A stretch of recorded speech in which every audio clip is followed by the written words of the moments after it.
Welcome to our Google Hangout discussing the 21 Irrefutable Laws of Leadership. I'm Dr. Jeff Hale, the CEO and lead consultant of WellSpirit Consulting Group, and I'd like to introduce you to Dr. Renee Hale. Why don't you introduce yourself? Hello, I'm Dr. Renee Hale, and tonight we are talking about this book, The 21 Irrefutable Laws of Leadership by John Maxwell. Awesome. So we've been discussing the 21 Irrefutable Laws of John Maxwell on our radio show, Leaders Alive, which is WJOB 1230 AM in Hammond, Indiana, and we've been discussing that for our last two shows. So we've discussed most of the laws so far, but tonight we're going to get to the last 7 of the 21 laws. But for those people who haven't been on the radio program or been following the Google Hangout discussions before tonight, Renee, why don't you just say a word about why we are spending so much time with John Maxwell's book here? Well, John Maxwell, of course, is a world-famous expert on leadership, and many years ago, Jeff and I came across this book, The 21 Irrefutable Laws of Leadership, and bought it and used it in our personal and professional lives, and it wound up being one of the books on our shelf that we went back to over and over again.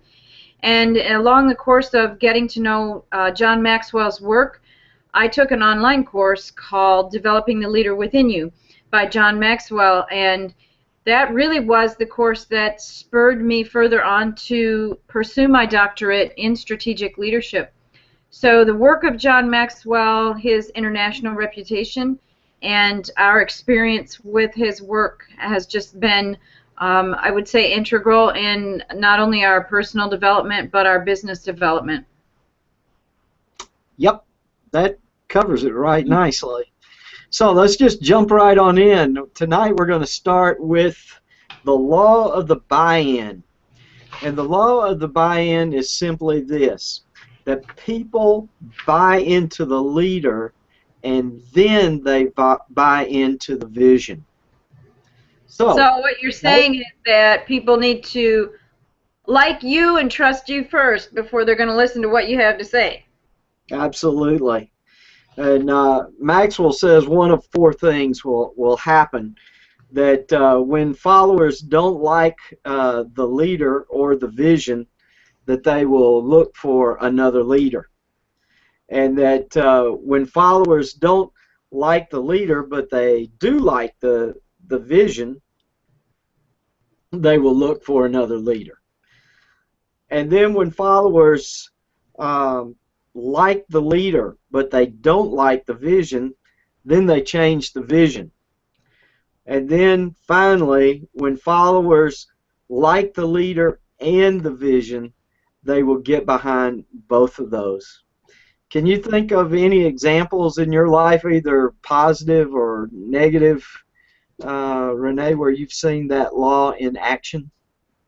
Well, probably the most common thing is on Facebook or Twitter when you see a cause, someone asks you to follow them and to give to their cause, you'll first think, what do I know about the person? How reliable are they? Do I trust the information they're giving me, before you would even consider becoming a follower and then, of course, giving money to that thing. So that's probably the most common everyday occurrence of this sort of thing that we see. Right. So let's talk about 3 ways that you can start to build that credibility as a leader, so that people will like you and want to follow you.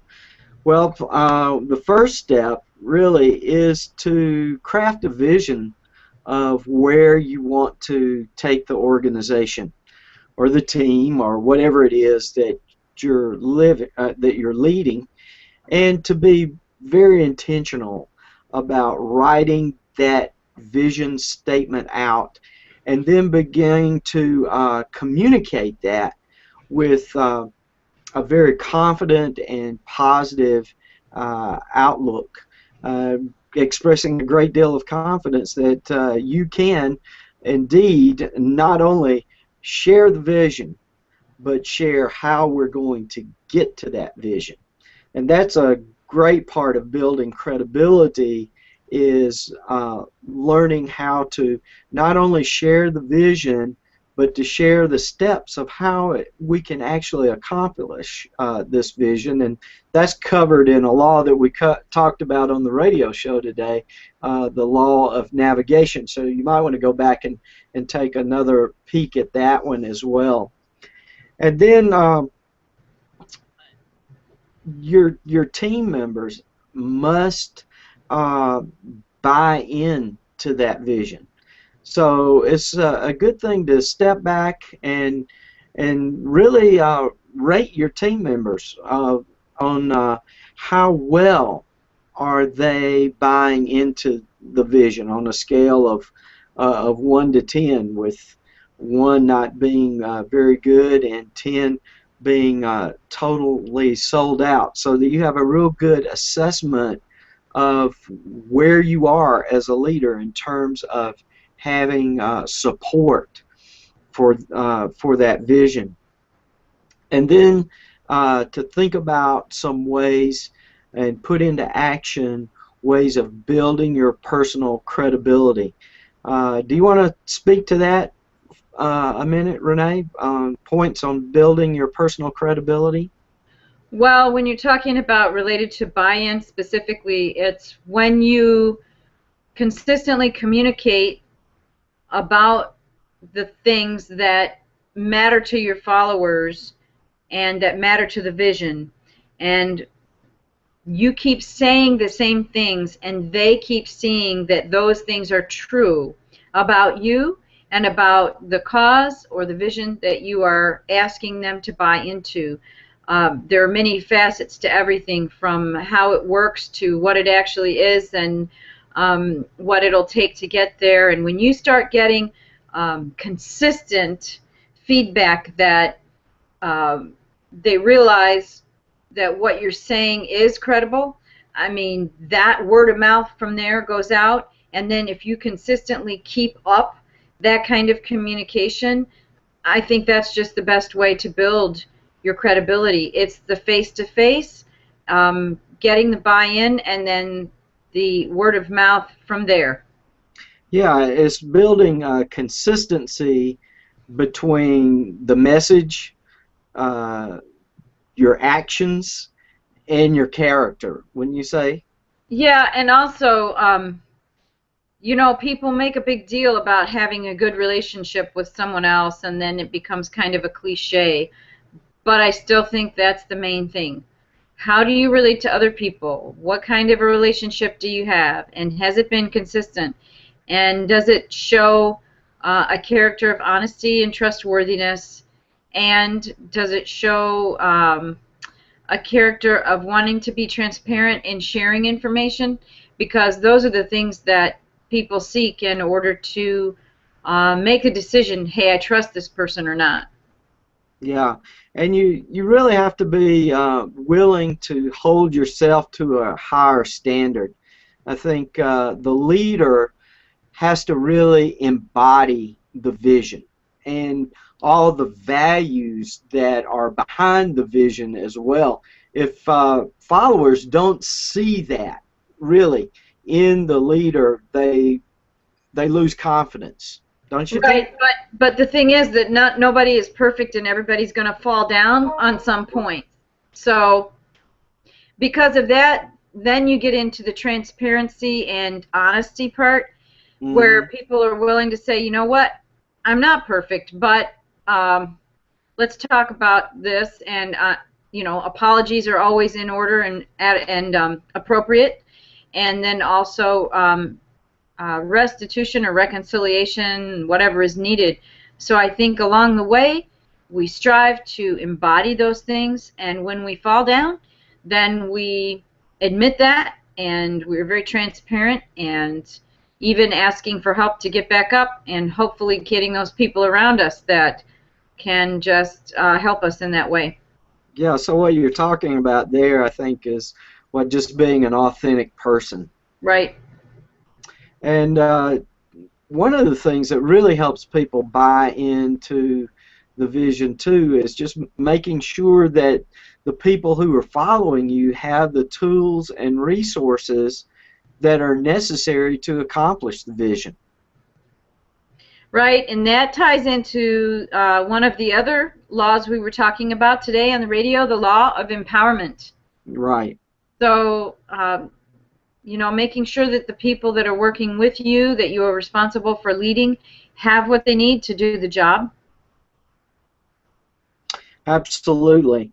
And another thing that can really help people buy into the vision is when they see how your vision for your organization, for your business, even for your team within an organization, fits with their personal values and their personal goals. When there's an alignment there, you can get some good buy-in from individuals, and so that goes back to relationship building. I mean, Right. you've got to actually know the people who are following you in such a way that you can help them make that connection between the vision that you have for the organization and their personal vision for their own personal lives and for their professional development.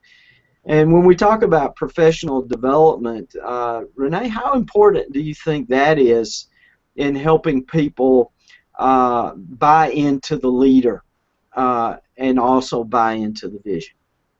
Oh, well, I think if people are able to pursue personal development because of the encouragement, help, interest of their leader, that's one way it really plays in, because the leader cares about them, cares about their professional development, and they're going to be more apt then to buy in to that leader because they sense that leader really does care about them. Well, here's something I just thought about. You know, the law says that people buy into the leader before they buy into the vision. But I think all the things that we've talked about um, here indicate also that people buy into the leader when they feel like the leader has bought into them first. Oh, there's a good one for you. Like they really care about the person, they believe in the person and in the person's ability and their potential, and you can add on and on to that what they believe in. So when that follower knows that, Right.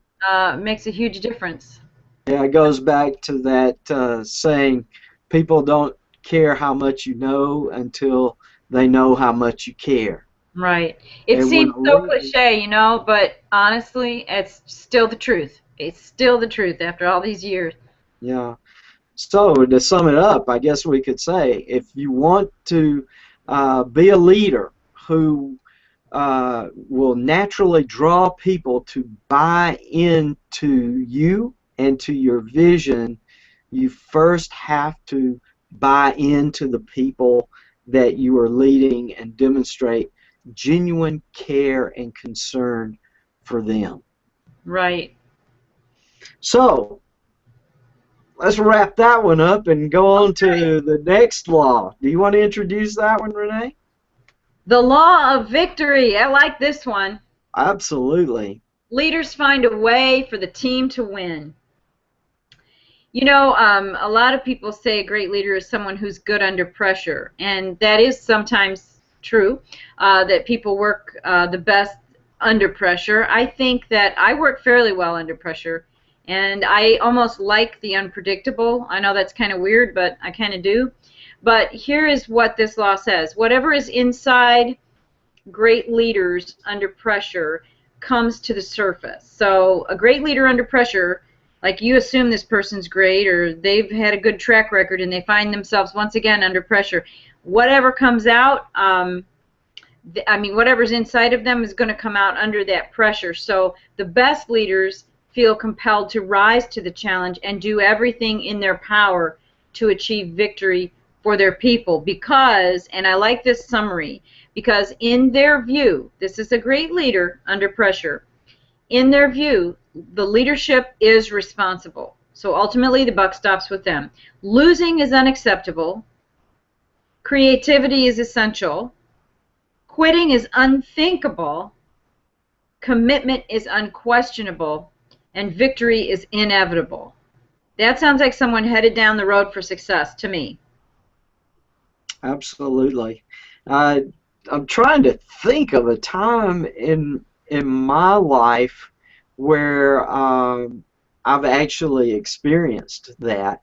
And Well, I know that you might have something to say right now about that personally, but I wanted to say before I lose this out of my thought process okay, that all the things I just listed, leaders are responsible, losing is unacceptable, creativity is essential, quitting is unthinkable, commitment is unquestionable, and victory is inevitable. Those are all of the ingredients of any TV show that you watch today that is about solving a crime or solving a mystery or getting people out of ridiculous situations, natural disasters, all of the great movies.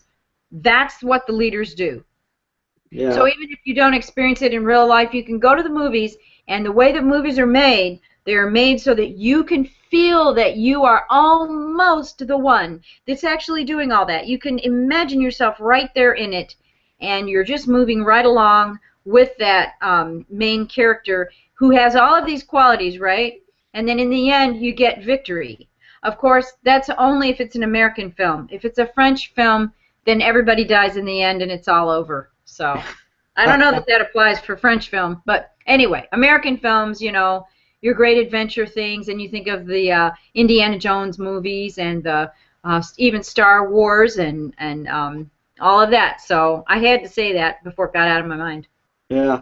I was just thinking about the show 24 and Jack Oh yeah, Bauer. Jack Uh, Bauer, I mean, that character really demonstrates all of those qualities that and you all the mentioned there. time, Yeah, all the time. all the time. That's the thing. Super consistent. That's right. Um, and I wonder about that in real life, playing that out. Just to be honest, I have to say that I've experienced that very few times Well, uh, when they within all come a together. work environment. Uh, I have experienced it, but mostly it's been in the context of either the arts or in sports when that has happened for Right. me personally. But it's rare that all of those parts, though, would come together equally anyway. Usually you have to work with one of them missing, so you kind of have to fill in the gap. Well, but I think just finding within a work environment that real intensity to win. Right. I And mean, to overcome all obstacles, no matter what it takes. right. And I think you're right about that. And so at the time you're doing it, you're not really thinking about lining up all those pieces per se. Um, but you're thinking of what pieces do I need to line up in order to make this happen. Yeah. And then also it's about keeping a positive attitude.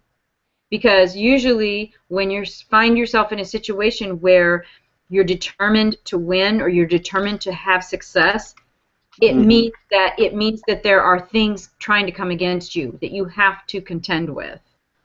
Yeah. So, And I think there's a couple of things that you can really do to enhance the probability of winning and to cultivate that kind of attitude that we as our team or our business, our organization, we expect to win.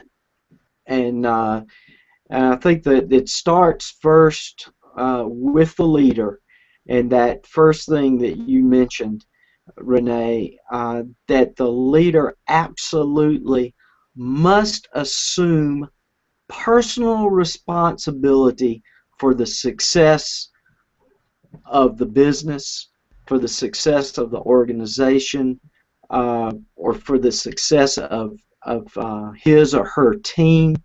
Uh, you just can't pass the buck. You can't blame things on external circumstances.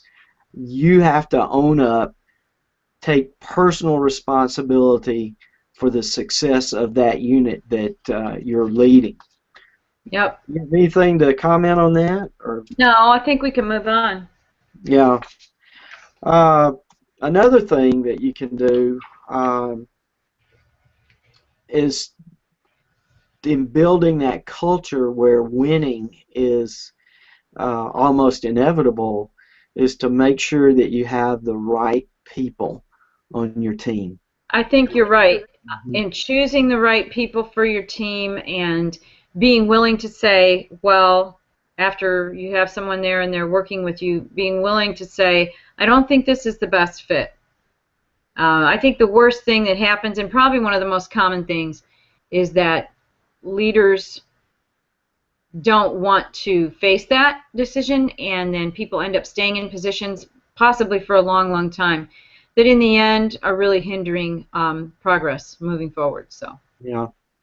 And finally, in order to have that kind of a winning team, you really need to know what's important to your team members.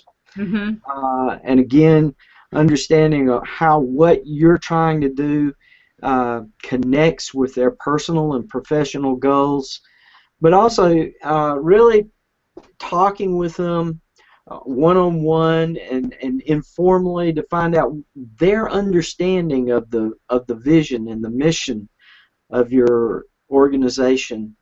And what you might begin to find is that there's a whole lot of diversity out there in how yep, people are interpreting the mission of the organization or the vision of the organization. And what that tells you is that you really, as a leader, then have to come back and do some good, solid work on bringing clarity and unity around the vision and mission, purpose, whatever it may be, for the organization. right. I think you have to circle back to that quite frequently. Absolutely. And one of the essential things in having that can-do, we're going to win attitude is doing what it takes to build momentum. And Right, and that's that's what the we're next going to thing. talk about next. Yeah, that's the law of the big Mo, momentum. Momentum is the leader's best friend. And why would that be the case, Renee? Oh, I think it's fantastic when you get momentum going, and because everything points to good when you have momentum, and that's great. I like this. I like this set here of kind of summaries of the concepts of this law.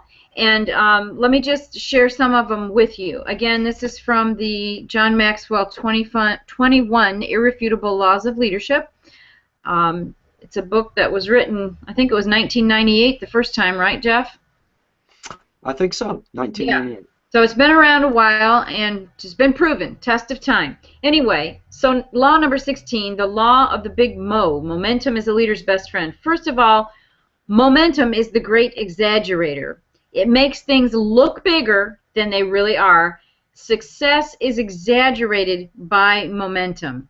And you know, I've noticed that in my work, for sure. Even with individual coaching, you get a little bit of success going and you feel like you're on top of the world. It gives you that feeling of I'm worth $1 million.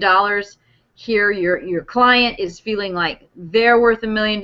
I mean, it's the best feeling in the world to be riding that wave of momentum. And then Absolutely. Hey, second, yeah, uh, let me just jump in here and say to the people who are are viewing us as we have this dialogue, that it's possible for you to uh, ask some questions. We have the question app activated on our Hangout, so feel free to ask questions and we'll respond to those as we go.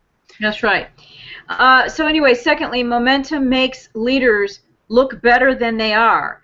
I mean, why do you think, if you just think of it in the grand scale of things, our political races on the national level, when there's a little bit of momentum going, wow, you can see that in practice. You can see it just play out. And this is where, you know, the spin doctors come in and take that and just milk it really for all of its worth. But when leaders have momentum on their side, people think they're geniuses. It's kind of interesting how that works, but I think the opposite is true too. If you lose momentum suddenly, people think, you know, well, what's wrong with that person? Something must be wrong. So that's the opposite of that. And then next, momentum helps followers perform beyond their actual abilities. When you're going along with a group and things are going super well, you can't wait to jump in and be a part of that. And it's almost like no one can do anything wrong. Whatever anybody does gets added in, and it becomes awesome. Kind of reminds me of the Borg in Star Trek. You know, your unique and individual assets will be added to our own. And I mean, that's the way you feel when it's momentum. You feel like everything you do is great, and then it adds in and makes the group thing even greater. It's an awesome feeling. Another thing here, momentum is easier to steer than to start. So getting started might be a struggle, but once the thing is moving, it's easier to steer. I mean, have you ever been in a sailboat and you're frustrated because there's no wind, or you can't get the sail right and things aren't going? Once that sail gets up correctly and catches the wind, it's much easier to just sit at the back and tilt the, what's that thing called? The rudder? The stick that you move, yeah. It's just much easier just to move that, and it's already moving forward or wherever, and then you just move the stick and steer it. It's great. Yeah. So that's about halfway through some of the points that they're making. I don't know, did you want to go through some more of those points? Well, I think also that once you have momentum going, it's actually easier to create change and to make change, you know, because people see that good things are happening, so they're willing to change and be flexible so that they can keep that momentum going. Right, I think that's a good point. Yeah. And then also that it's the leader's responsibility. That's another good one. You know, momentum is great, and when you're the leader and enjoying it, that's wonderful, but you've set that bar high, and if you kind of slack off a little bit and the momentum kind of slacks off too, you are looked at as, you know, the one responsible for that, so you better get back on that horse. Absolutely, because ultimately momentum starts inside the leader. With your vision, your passion, your enthusiasm, and spreading that out to others. And for all you entrepreneurs out there, just want to encourage you down that road of being confident and being willing to share your vision and your passion. Mm-hmm. And even if things are just you're working really hard to get things going. It's like, you know, pushing a big boulder up a hill is sort of like what it's like to get momentum started. But keep pushing so that when you get to the top of that hill, then the boulder just goes whoosh, down the hill, and that's when things get fun. But hang in there, keep working, and keep working on the law of the big mo. Right. So that takes us now to the law of priorities, which says that leaders understand that activity is not necessarily accomplishment. Right. In So other words, here's the thing that I like about this summary. Leaders never advance to a point where they no longer need to prioritize. There's never a time when you don't prioritize. You always prioritize. In setting priorities, use the Pareto principle. Do you remember learning that one, Jeff? The Pareto I principle? use it all the time. I know. So here it is. If you concentrate your efforts on the most important 20% of activities, you will realize an 80% return on your effort. Now, I know that sounds kind of weird, but it really does work. If you concentrate 20% on the most important things, then you're going to get 80%. Concentrate 80% on your top 20%. Yeah, there you go. There you go. Yes, thank you. Yeah. Let me read that one more time. If you concentrate your efforts on the most important 20% of activities, you will realize an 80% return on your effort. Right. And also use the power of the 3 R's. They're easy to remember because they're all R's. Requirement, return, and reward. Requirement, return, and reward. Yeah. So what is required of you? I'll just go through those. What is required of you? What gives you the greatest return? And what brings the greatest reward? Sometimes the reward thing, you can't have everything you want sometimes. But you have to count that sometimes that reward might come later. Right. And I applied this a lot in my personal organization of my daily task. You know, I'll have a list of say 10 things that I want to get done in a day. Then I try to prioritize them so that I prioritize them 1 to 10, with 1 being the most important. So then, you know, I work on getting 1 and 2 done. If I get number 1 and number 2 done, then I've accomplished 80% of the value of that list. Right. Now, the interesting thing about that is from an entrepreneurial perspective, is when you're starting a company and you've got everything that you need to be doing in terms of developing your business plan, developing leads and prospects, marketing, branding, everything, content development, and delivering your product or service, all of those things that have to be done. It would be interesting to think about how you apply that principle not just at the operational task level, but at the strategic level, saying strategically, out of all of these things that I have to get done to get my business off the ground, what's the top 20% of all of that, and then invest your time and effort there. Yeah. What do you think about that? I think it's awesome. Awesome. Well, shall we move on? Move on. This next one really gets me. Oh, yes. The law of sacrifice, which states that a leader must give up to go up. Yep. People think that leadership is this great thing, like there is a common, here it is, there's a common misperception among people who aren't leaders that leadership is all about position, perks, and power. The 3 Ps, position, perks, and power. But the reality is that leadership requires sacrifice. So there are a few rules to keep in mind. First, there's no success without sacrifice. And then I'm going to just go through them and then you can kind of unpack them. No success without sacrifice first. Secondly, leaders are often asked to give up more than others. More than others. And thirdly, you must keep giving up to stay up. It's not like you give up a certain amount and then you're done with all that and now you can just sit at the top and be, you know, the queen or whatever without doing anything. Secondly, the higher the level of leadership, the greater the sacrifice.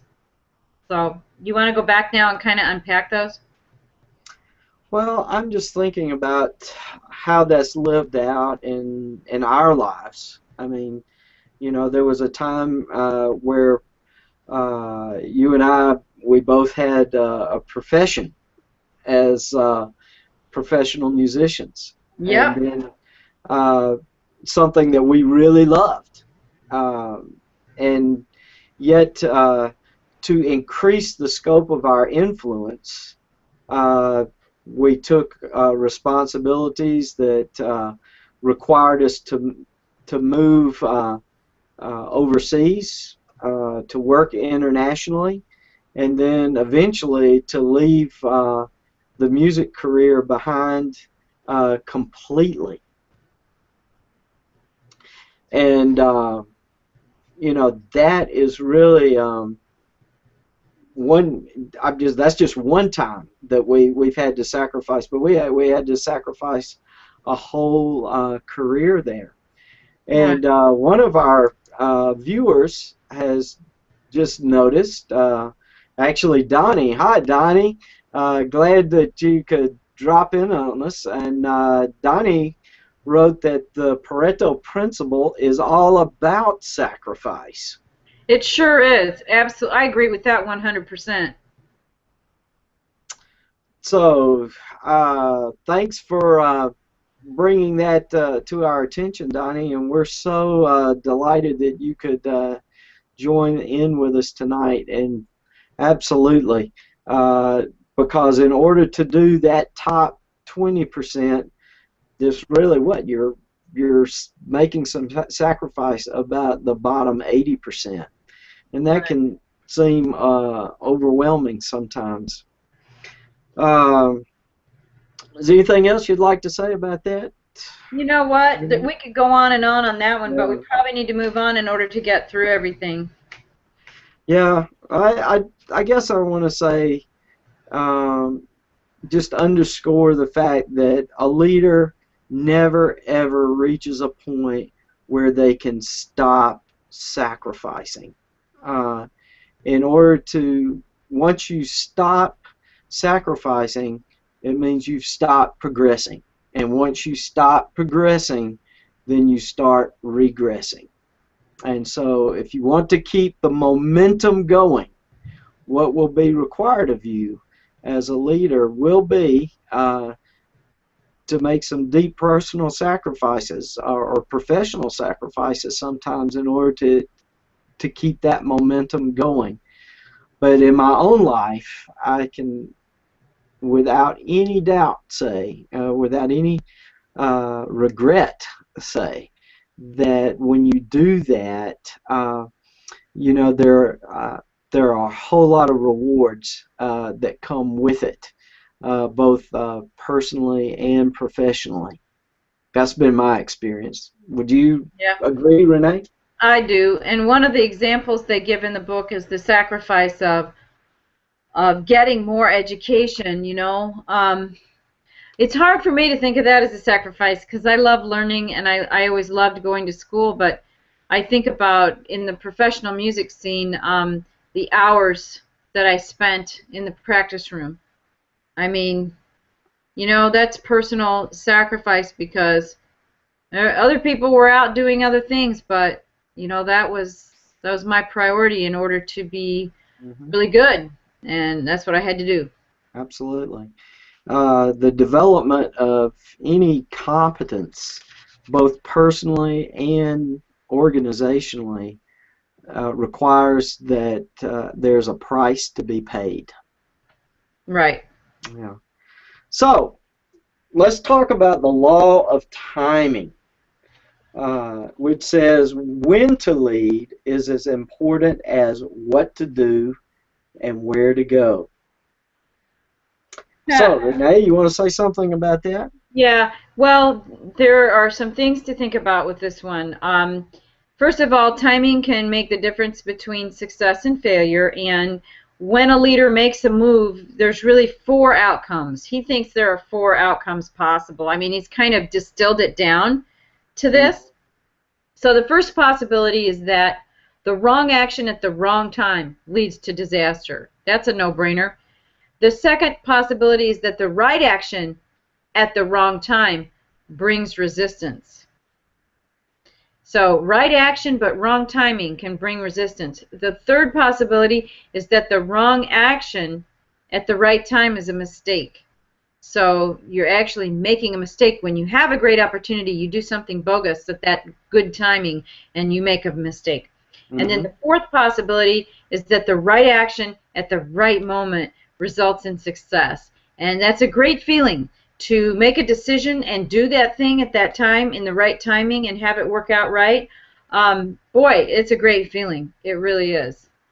Yeah, and that's one of the things that really fits in well with what we do here at Well Spirit. We often talk about that we help our clients know how to do the right thing for the right reasons at the right time and in the right way. And Right. really, those 4 points fit to all of that. Right. And that also goes back and ties in with what we talked about on the radio show today, the law of intuition, when a leader just knows what to do. And as you pointed out, it's not about just having this gut feeling and, hey, that person just gets lucky every time they just have the right gut feeling. But there are many factors that go into that.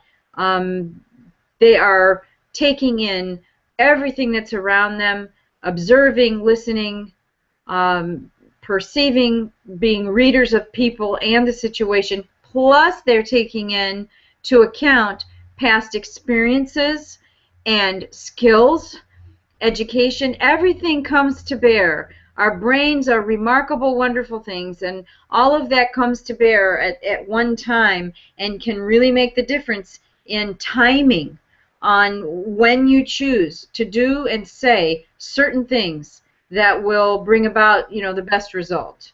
Absolutely. And one of the things we talked about on the program today is having the ability to bring together the past, the present, and the future in the crucible of whenever you have to make a decision or chart a course. And that's all about being able to discern the right timing in which to act. I mean, you have to place that action or that decision within the context of the past and what's happening now and what you have to do to get to the future.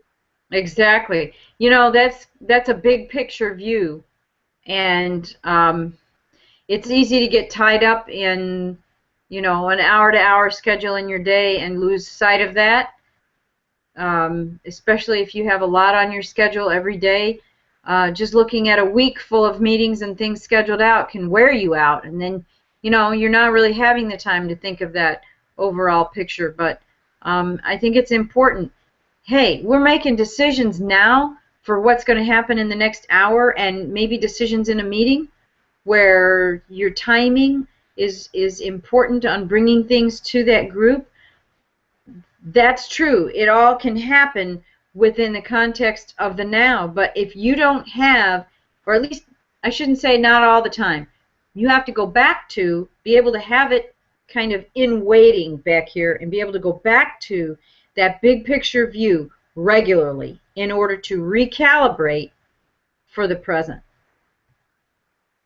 Absolutely. Great. Well, here's a great law, the law of explosive growth. I like the sound of that one. Yeah. To add growth, lead followers. To multiply, lead leaders. This is actually one of my favorites because I think one of my strengths as a leader is actually leading other leaders. That's what I have always tried to do, is to surround myself with a team of very capable leaders and pouring myself into them, and then just letting them go out and empowering them to go out and do what they're charged to do. And for me personally, that is the most fulfilling leadership role. I I just love to see my team go out and do great things. So do you think then that a leader would look at where the organization is in its growth and say, now I need to focus on growth and adding followers, and then at another point say, now I better watch out. If I add all these followers and I have no more leaders, I won't be able to manage it all. So they need to start leading leaders, or you think both of those things really happen at the same time? Well, I think that as you bring people on, you want to bring on people who are leaders. Or at least Even their potential. So you can see people with leadership potential that can grow into those positions. uh, yeah, but I'm not even talking about like executive level leadership.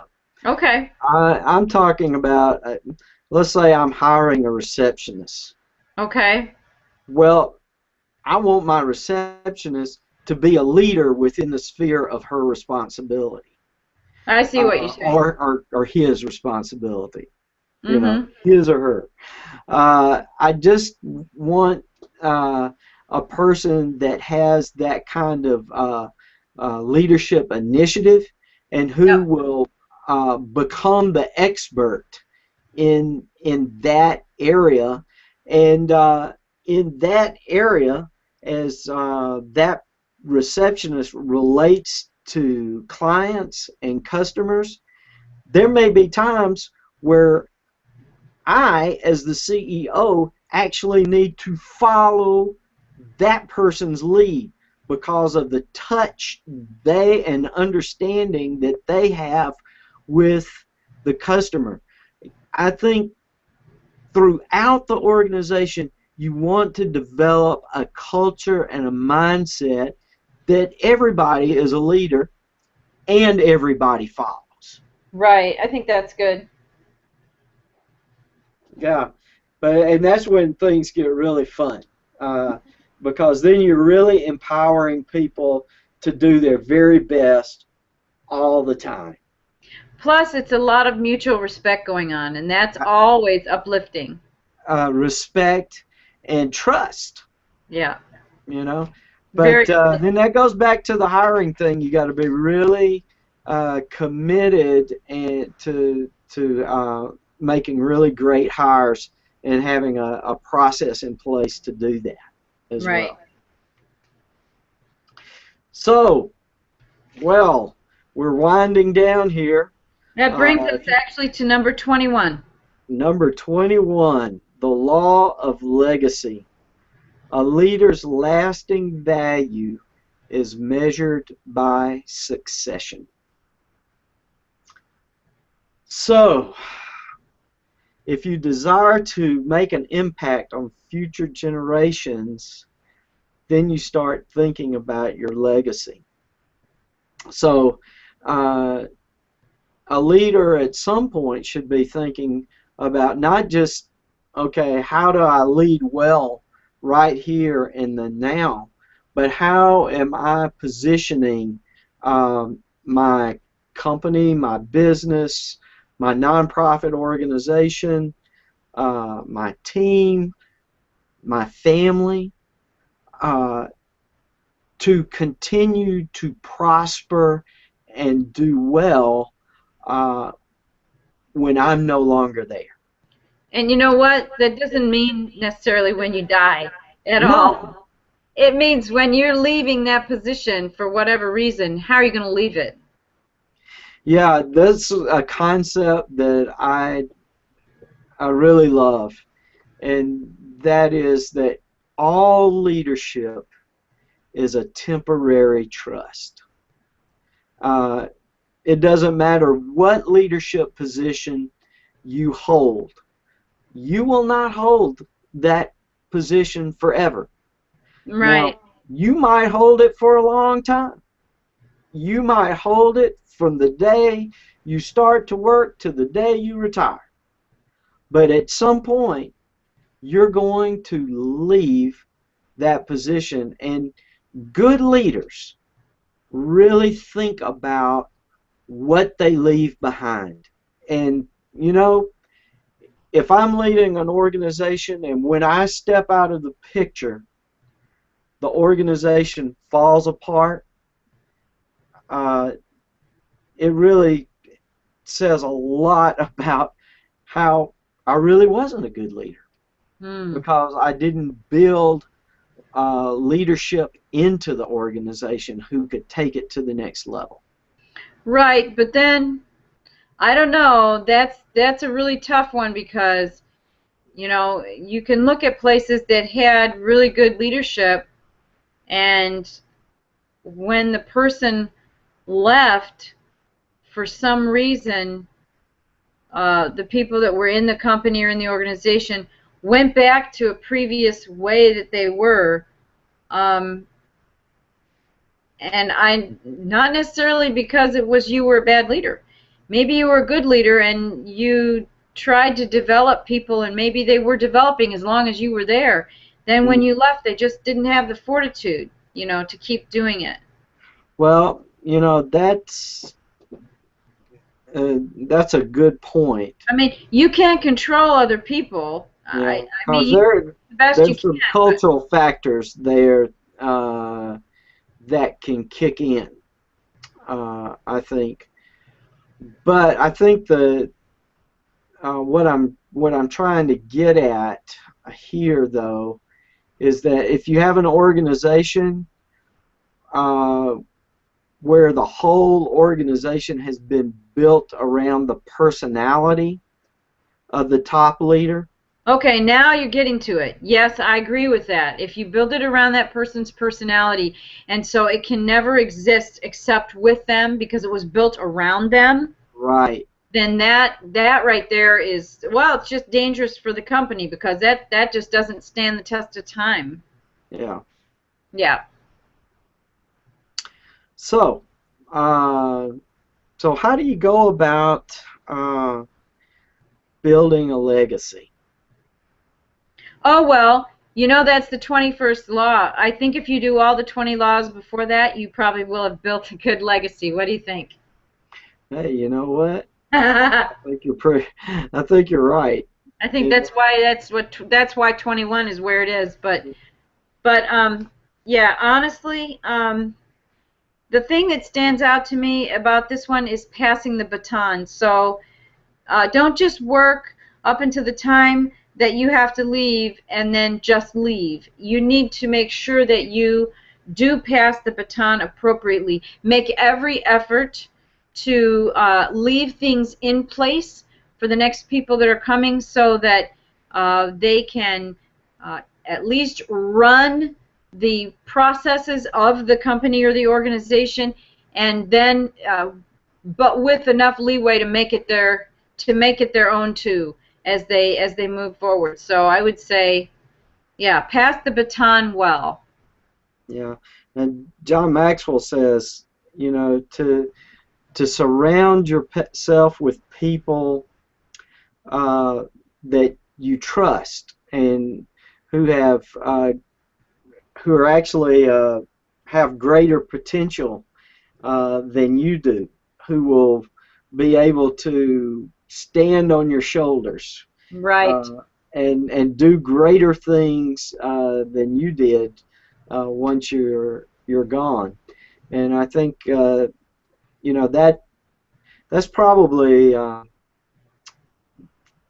one of the best legacies that a leader can leave an organization uh, is with the quality of people that when they have the opportunity to bring people into the organization, the Uh-huh. quality of people that they actually bring into the organization uh, is a legacy.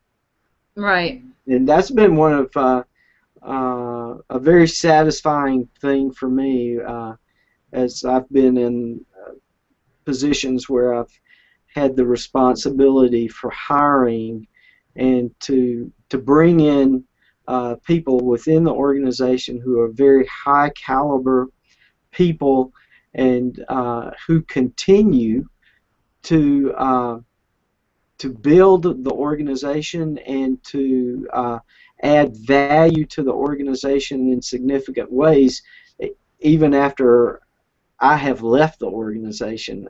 That's Right. really a joy for me. So it's been a pleasure going through the 21 irrefutable laws of leadership during the month of June, and we'll continue to post some things on our Facebook page related to this law. We're going to have some videos also up on our YouTube channel. Mm-hmm. But this will be our last Google Hangout on this topic, and the next one in July we're going to be talking about the book Change Your World, How Ordinary People Can Accomplish Extraordinary Results. And so we look forward to digging into that book together and with you. So until next time, we want to say thanks for tuning in, and we hope that this has been really helpful to you, and go out and lead well. Bye-bye. Bye.